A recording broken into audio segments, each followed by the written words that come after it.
చాలా మంది లైక్ తక్కువ చేసి మాట్లాడుతుండే నన్ను.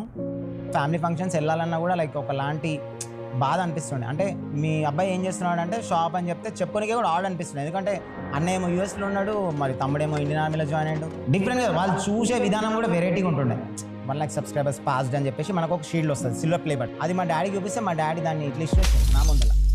ఏందిరా ఇది, చదువుకోలేదు, జాబ్ లేదు. ఇంకా ఆ రోజు నాకు బాధ అనిపించింది, నేను ఇట్లా కాదు, మనం ఏందో ఇంకా చూపించాలి. ఈ రోజు మా డాడీ 10 మందితో చెప్పుకుంటాడు, మా కొడుకు యూనిక్ గేమర్ అని చెప్పుకుంటాడు. డాడీ వాళ్ళ friends IPS officers, IAS officer ఉంటారా, ఒకసారి మీ అబ్బాయిని అనిపించచ్చు కదా. నేను మీకు చాలా పెద్ద ఫ్యామిలీ. లైక్ ఏంటంటే మాకు కరోనా టైంలో ఏం చేయాలో తెలియని టైంలో మాకున్న ఓన్లీ ఎంటర్టైన్మెంట్ అది మీరే.